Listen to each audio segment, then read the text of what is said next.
한 나무꾼이 호르몬이와 살아면서 어려워서 산에 나무를 해다가 살아가는 가정입니다. 어느 날 산에 나무를 하고 있는데 사슴 한 마리가 나 좀 살려주세요, 나 좀 살려주세요. 사냥꾼에 쫓기는 이 사슴 한 마리가 찾아온 거예요. 그래서 너무 불쌍해서 자기 나무찜 속에 숨겨주었어요. 그리고 그가 살아난 후에 나무꾼에게 이런 말을 합니다.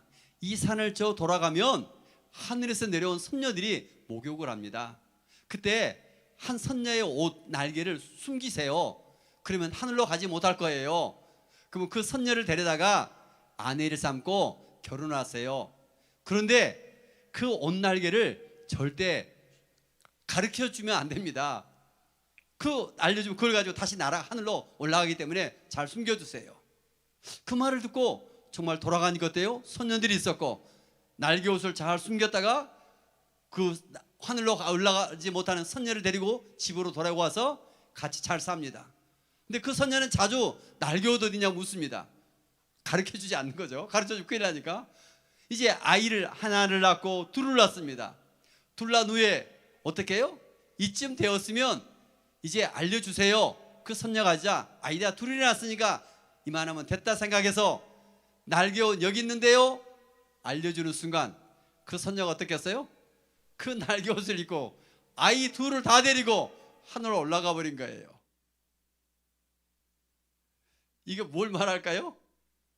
정말 나무꾼 배운 것도 없고 아무것도 없지만 저기 천사 같은 이런 아내를 만나서 살아가는데 어느 순간에 뭔가 관리를 잘 하지 못함으로써 아내를 잃어버리고 자녀를 잃어버리고 이렇게 살아가는 이 모습, 오늘 현대를 살아가는 많은 사람들의 모습이 아닐까. 한 남자와 한 여자가 살아갑니다. 정말 천사 같은 이런 아내를 데리고 살다가 어느 순간에 살아보니까 천사가 아닌 거예요. 그러다가 둘이 싸우다가 이혼합니다. 이혼할 때 문제 이름 뭐라 합니까? 성격차다 그래요. 그러다가 자녀도 잃어버리고 오늘 또 아내도 잃어버리고. 혹시 이러지는 않는가? 오늘 본문 속에 롯이라는 인물이 등장하는데 창세기 19장 1절 어떤 천사가 성문에 들어오는데 천사를 잘 대접했다는 말이 있습니다. 창세기 19장 1절 한번 제가 다시 한번 읽어드리겠습니다. 저녁 때 그 두 천사가 소돔에 이르니 마침 롯이 소돔 성문에 앉아있다가 그들을 보고 일어나 영접하고 땅에 엎드려 절하며. 롯은 아브라함의 조카입니다. 믿음의 조상 아브라함의 조카예요. 롯에게도 믿음이 있었어요. 그가 기도를 많이 해서 성문에 들어오는 천사를 한눈에 알아보고 이렇게 섬겼을까요? 저도 처음에 읽을 때는 그런가 그랬어요. 다시 말씀을 보고 주석을 보고 다시 묵상해 보니까 전혀 그렇지 않습니다. 롯이 기도를 많이 해서 영적 분별력이 있어서 천사를 알아보고 천사를 잘 이렇게 대접했다는 이런 내용이 전혀 오늘 본문이 아닙니다. 저녁때다. 이 저녁때라는 것은 이 소돔과 고모라 지금 멸망하기 직전에 있습니다. 죄악의 도시 하나님 심판하시겠다. 우리 이태원 이번에 사건, 강남 클럽 이런 사건들이 주로 어느 때 주로 활약이 일어나요? 밤에 죄악의 도시로 되어지잖아요. 이 저녁 때가 되어진 거예요. 밤쯤 되어진 거예요. 그때 두 천사가 이 소돔과 고모라를 참으로 이제 심판해야 될 것인데 확인차 내려왔습니다. 마침 롯이 소돔 성문에 앉아 있다가 그들을 보고 일어나 영접했다. 그들을 보고 일어나 영접했다.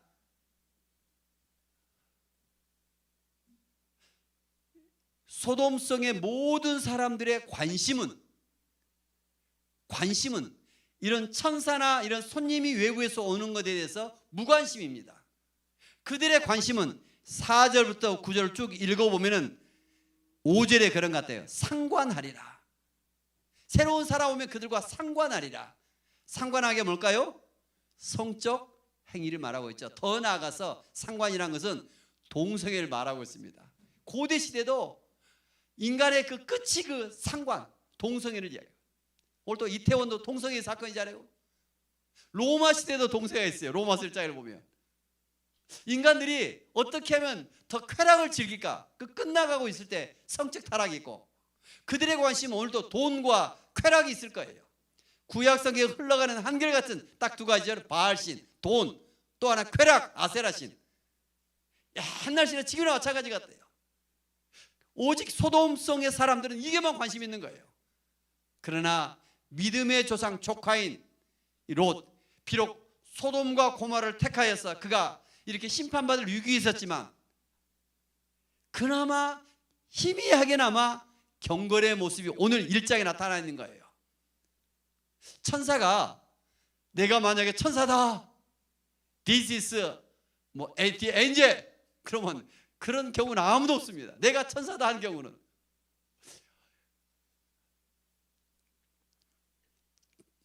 천사는 자기를 모르게 조용히 찾아옵니다.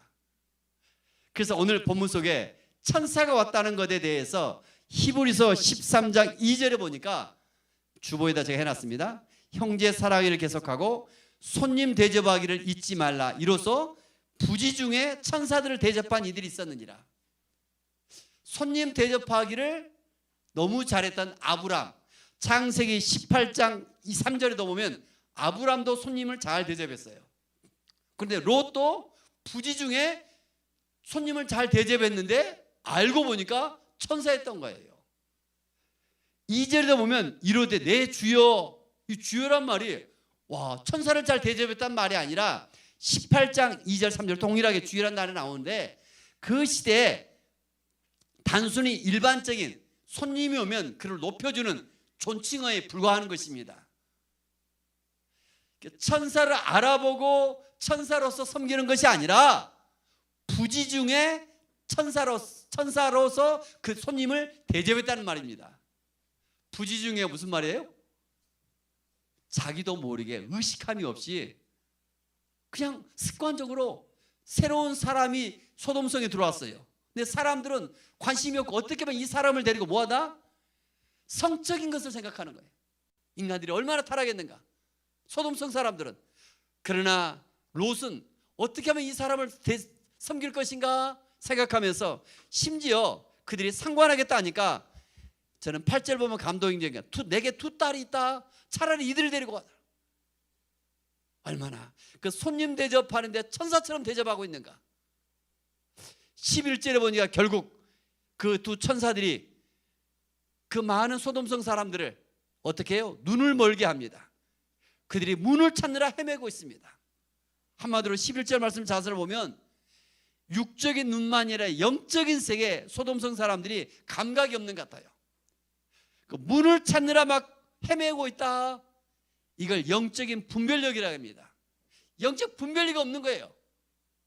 어떻게 살아가야 될지. 다시 한번 더 오늘 말씀을 통하여 핵심이 뭘까요? 같이 한번 따라 쓰세요. 천사로 대접하면 천사를 만납니다. 내가 어떤 저 사람이 천사다가 아니라 의식적으로 아니라 내게 있는 누구, 특별히 5월달 가족의 달입니다. 가정의 달이잖아요. 여러분 좀 한 번 더 내 부모님이나 내 자녀나 누구 한 사람당 하나님이 우리에게 보내셨어요. 그런데 예수님께서 이런 말씀을 하십니다. 누가복음 20장 34절부터 36절 제가 주보에 해놨습니다. 한번 읽어드리겠습니다. 예수께서 이르시되 이 세상의 자녀들은 장가도 가고 시집도 가되 저 세상과 및 죽은 자 가운데서 부활함을 얻기에 합당히 여김을 받은 자들은 장가가고 시집가는 일이 없으며 36절 같이 읽겠습니다. 그들은 다시 죽을 수도 없나니 이는 천사와 동등이요 부활의 자녀로서 하나님의 자녀입니다. 아멘. 예수를 믿은 사람들은 부활할 줄로 믿습니다. 부활의 자녀들은 천사와 동등하다. 곧 그 자신이 천사처럼 살라고 말씀하고 있고 또 가족들, 가장 가까이 있는 가족들, 이웃들을 좀 천사처럼 대하라 이렇게 말씀이 느껴지는 것 같아요. 가족은 정말 하나님으로부터 보냄받았습니다. 부모님을 통해서 내가 왔습니다. 부모님의 말로 하나님이 주신 분이십니다. 이거 누구에게나 마찬가지입니다. 하나님이 주셨다가 다시 하나님이 불러가십니다. 하늘의 선녀가 나무꾼을 도와 살다가 다시 하늘로 가는 것과 같습니다. 그 땅에 부모가 아니라 바로 이 땅에 나와 함께하는 천사인 것입니다. 아브라함 링컨, 그는 링컨 대통령으로서 선서할 때 이런 말을 했습니다. 그의 메시지의 핵심이 이렇게 되어 있습니다. 같이 볼까요? 나의 천사, 나의 어머니. 와, 너무 멋진 것 같아요. 어머니를 천사로 표현했어요. 링컨은 나의 현재의 모든 삶, 앞으로 모든 미래의 삶이 나의 천사, 나의 어머니로부터 왔습니다. 그의 어머니의 신앙생활, 그의 어머니의 신앙교육으로부터 그는 받았고, 그 앞으로도 그렇게 살겠다고 바로 어머니로부터 물려받은 그 성경책을 들고 손 위에 얹고 대통령으로 선언을 시작합니다. 링컨에 있어서 어머니가 자기의 천사였다, 그 고백하고 있는 것처럼 저에게도 어머니가 천사였던 것 같아요. 물론 제 아버지도 천사였죠. 저에게 하나님 보내주신 쭉 저를 돌아보니까 저는 어렸을 때 정말 좀 거칠었던 것 같아요. 초등학교 시절 유리창을 잘 많이 깼어요. 왜 이렇게 유리창을 깼을까? 또 이렇게 짓궂어서 화살을 갖고 쏘는데 화살을 갖고 쏘다가 한 같은 아이의 눈을 쏘아버린 거예요. 난 숨어서 도망갔는데 눈이 아니라 눈 바로 옆으로 스쳐 지나가면서 숨어있어서 괜찮아졌다. 그 숨어서 떠는데 어머니가 찾아와 위로해 주더라고요. 지금도 생각나는 것 같아요. 좀 더 어떨 때는 농문을 열어보니까 돈이 보여요. 지폐가. 그걸 가지고 정말 하루 종일 막 먹을 거 사 먹고 밤늦게 들어가지 못하고 쩔쩔매고 있는데 어머니가 딱 나를 찾아와서 위로해 주신 것 같아요. 청년 때는 제 그 영적 싸움이 제가 정말 많이 했습니다.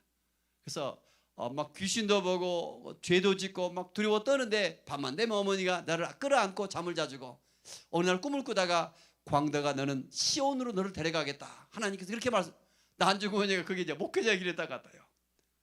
그러다가 오늘 이제 교회를 개척해서 이렇게 하고 있는데 급하게 빨리 내려라는 거예요.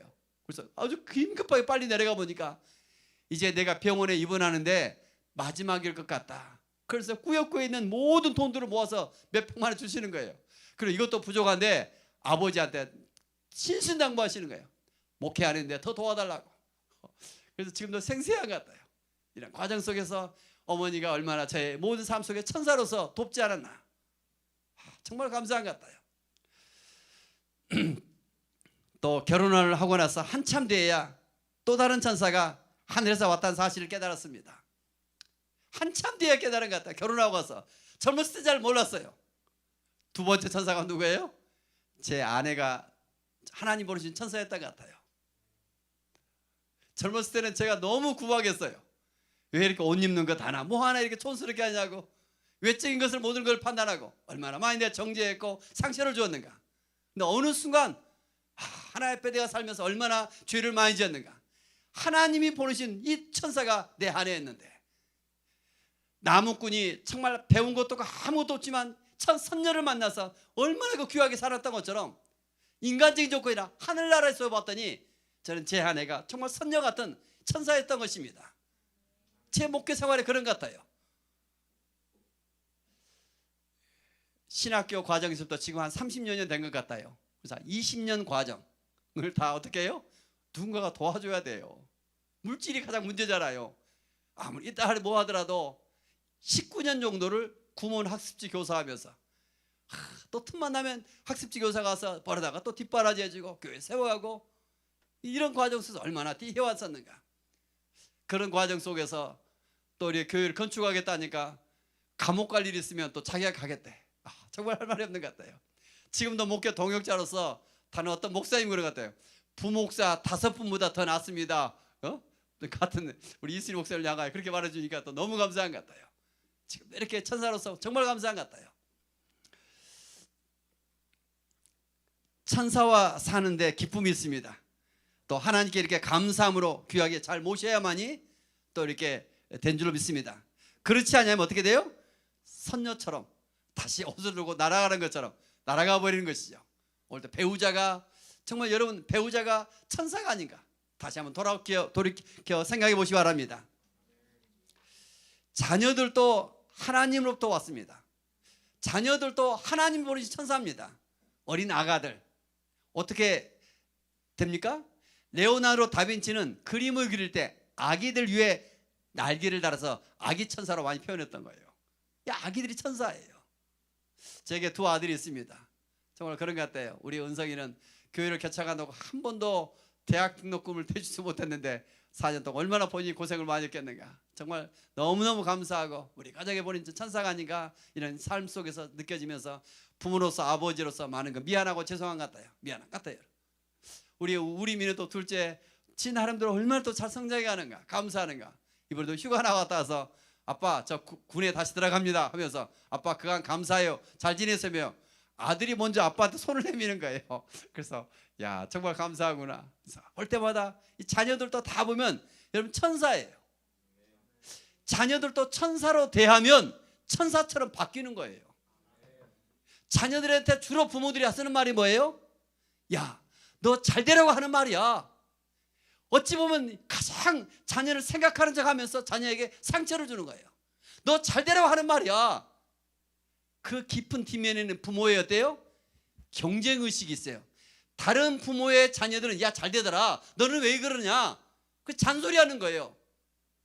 오히려 더 아니요, 자녀들 어떻게 해요? 천사처럼 대하면 그 자녀가 천사처럼 하나님 앞에 이렇게 쓰임받을 줄로 믿습니다. 독일의 유명한 괴테, 역사를 바꾼 한 인물이잖아요. 그 독일의 그 괴테 선생님은 어린 시절 그 선생님에 대한 이야기입니다.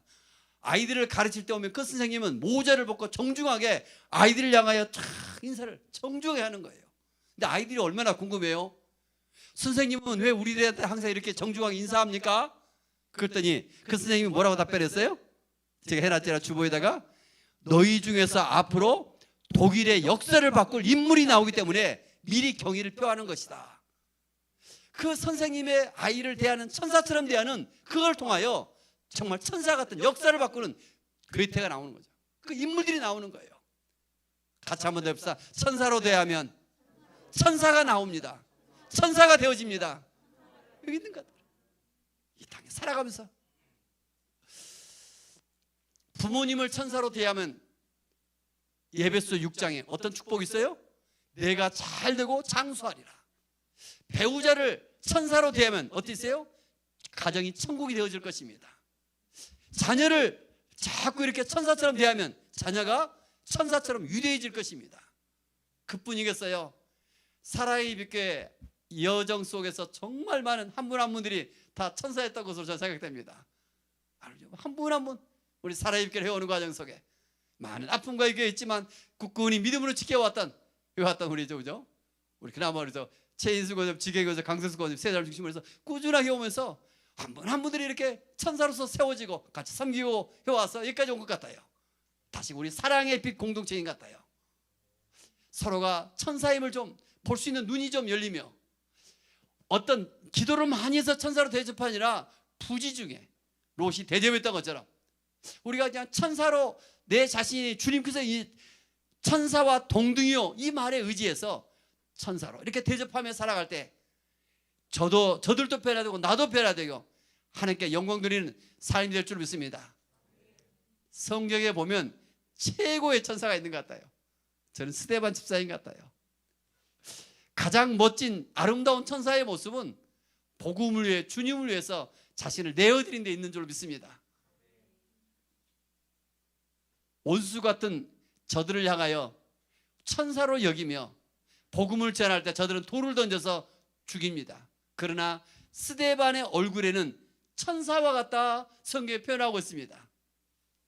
그 순간에 예수님께서 가만히 앉아있지 못하고 벌떡 일어나서 스데반을 맞이합니다.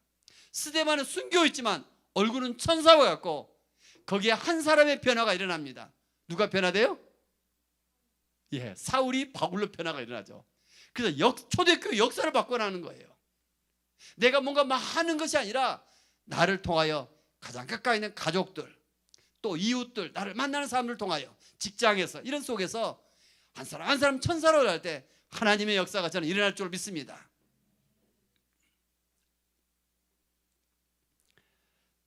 내일이 5.18인 것 같아요. 저는 볼 때마다 5월달 정말 마음이 많이 아픕니다. 요즘 TV라 계속 5.18에서 할 때마다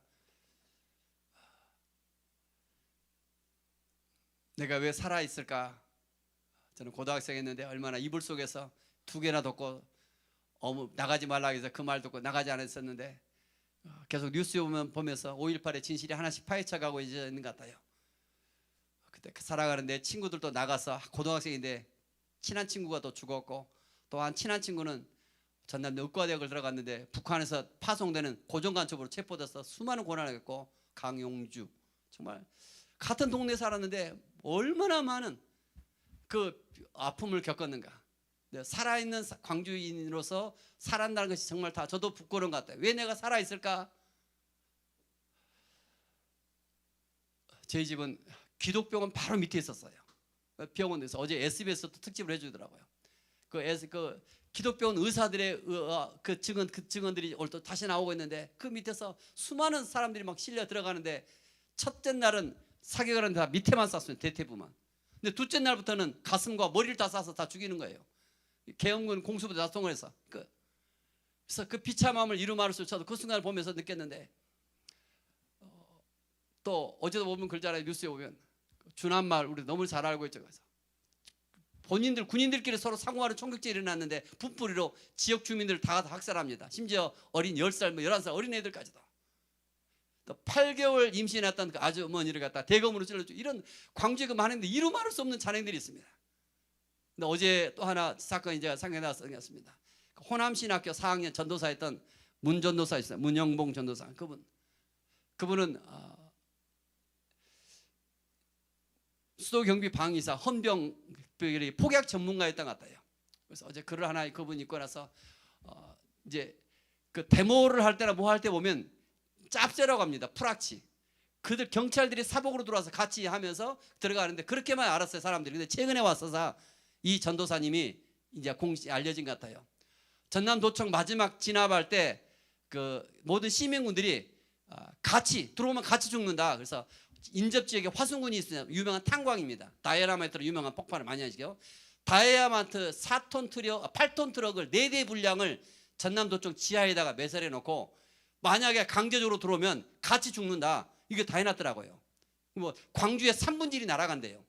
그걸 준비해 놨는데 이 문영동 이 전도사님이 이러면 안 된다. 그래서 화약 전문가로서 시민군 지도부를 설득하고, 우린 죽어도 마지막까지 우린 죽어서 없지만 역사는 우리를 기억할 것이다 하면서 그 마지막 그 화약을 다 제거하더라고요. 그걸 제거하고 나오는 순간 헬기 사고로 자기는 죽었는데, 난중에서 최근에까지도 그는 다 프락치로 알았어요. 짭새로 알았어요. 근데 이제서야 다시 공개되면서 그가 얼마나 의로운 일을 행했는가. 그래서 호남신학교 앞에 동상을 세워졌고 순교비가 세워졌다고 지금 다시 들었습니다. 저도 그런 것 같아요. 오늘 5월 달만 되어지면 하나님께서 그런 것 같아요. 왜 저를 내가 나갔던 데 있을까? 오늘도 스데반처럼 다시 한번 이 마지막 시대 속에 역사 속에서 부끄러운 자가, 지금 40년이 지났지만 정말 내 자신도 부끄러운 것 볼 때마다 다시금 하나님의 나라 가서 부끄럽지 않도록 저와 여러분들이 저를 부르고 계신 것 같아요. 그래서 하나님의 나라를 위해서 천사처럼 얼마나 이 마지막 시대 어둠의 시대 속에 이 땅에 빛을 발하며 마지막 순교자의 길을 걸어가도록 같이 깨우는 5월이 아닌가. 저는 다시 한번 저를 돌아보며 부끄러움 없이 살아갈 수 있는 저와 여러분 되기를 소망합니다. 한번 눈을 감아보시기 바랍니다.